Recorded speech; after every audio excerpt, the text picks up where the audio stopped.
and I just thought it was totally powerful and just shows just how much can be said without words, just with images and sound and music, just the interconnectedness of it all from just so ultra comprehensive from before the beginnings up to the present. Thank you.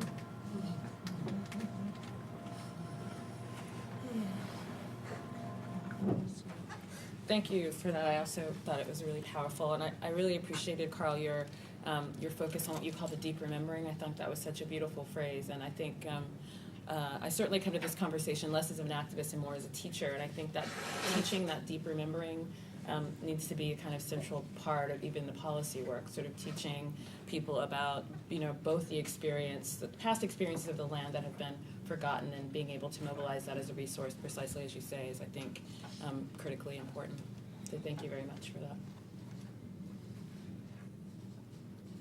Two more.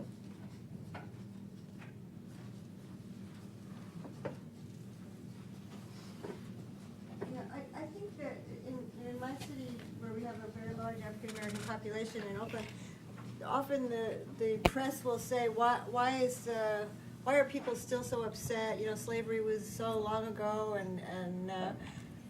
and this what this film does is show the more recent history even, and it certainly problems haven't been solved. So it's very useful in terms of arguing that very frustrating press message that comes out. So I really appreciate it. I'm going to take a risk and say that I think it was very well put together and beautifully made, has very powerful impact. The piece that's missing for me is the Native piece of all the Americas, of all this hemisphere, and how they have been taken off the land, and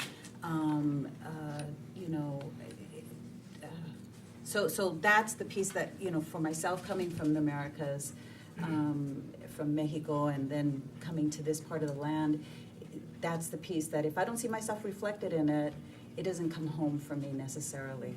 I mean, I can see that it's the plight of a whole population of people, but then with that piece missing, it doesn't hit home for me.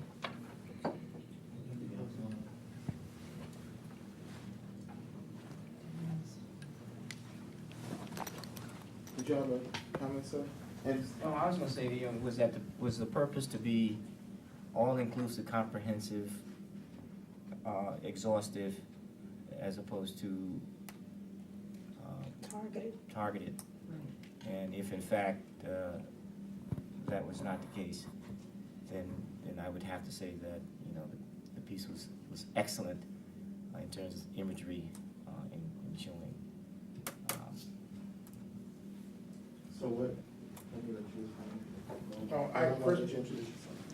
First of all, I really appreciate your comments, and I really endorse those comments.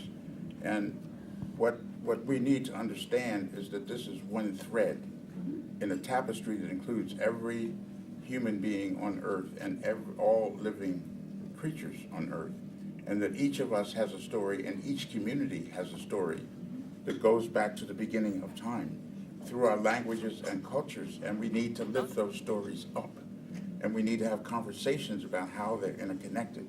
So I thoroughly endorse your point, and one of the reasons that I feel that it's so important to do this is because as we go into the next generation of struggles, if we do not bring forward all of those stories, not just one thread, but all of those stories as a part of the tapestry that we're trying to weave together, we're not going to be able to make the kind of breakthroughs that we're hoping to make through. So on the one hand, I see it as really important that as African Americans that we stand up and assert the fact that our communities have an evolution that goes back to the beginning of time.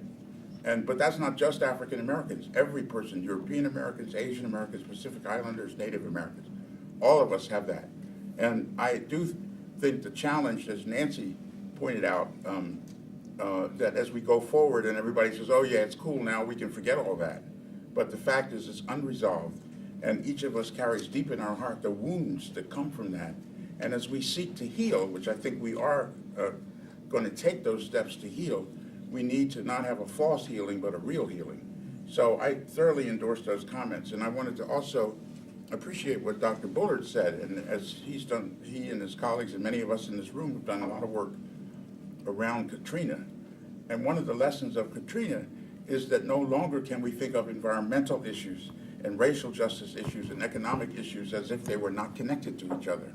So as we try to weave a new tapestry of our metropolitan communities and our rural communities, we need to lift up this interconnectedness, and it has everything to do with the physical environment and the kind of policies and strategies and proposals that we're going to be putting forward. So no one thing can be completely comprehensive, but we need to try to echo that in the work that we're doing, and this is a piece of that, but it's certainly not the whole story.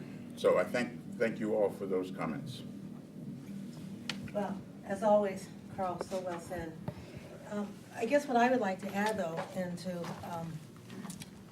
sort of support, I think what our sister is saying over here, that resonates for me, is that I think it's important to break into the concepts of race as being a matter of black and white. And even through the whole, for example, inaugural process, that's what we saw so much was race being constructed as black and white. And I think it is important to get into the complexities.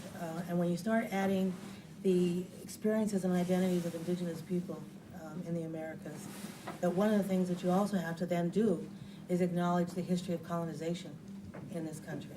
And I think so often one of the reasons why we don't want to construct race beyond black and white is we don't want to have to deal with the realities of the processes of conquest and colonization that characterizes my deep-rooted historical memory. What I'm really appreciating about this conversation is that it stirs up a principle that we've been working with in our leadership development work, which is a kind of redefining of double consciousness, and it's a way in which we've been struggling with how we both honor our unique racial, ethnic, class, and deep-rootedness stories on the land, and also how we see both the legacy, the positive legacy of that and the wound of that as a gift for the whole of society. So I think what I found in watching this again, and I helped to create it, is how it stirs for me my own story, and it reverberates that. And I want to do my own piece too, and I encourage all of us. And I think what it does for me is, when I see this story, is it also says I am part of Stardust too, and remembering that part of my beginning was also with that early Stardust coming and the Savannah crossing and the Rift Valley. And so it enables me to sort of feel a deep rootedness while also encouraging and stimulating me to want to also weave my piece of the tapestry in as well. And I think that's something that I would like to actually do with you, Carl, is have a context where we would work maybe with a group over time, where we each spend time unearthing those stories with visual imagery and remembering and all of that in an ongoing context. So just the double consciousness idea of the gift of one's own thread and the way in which that brings something forward for the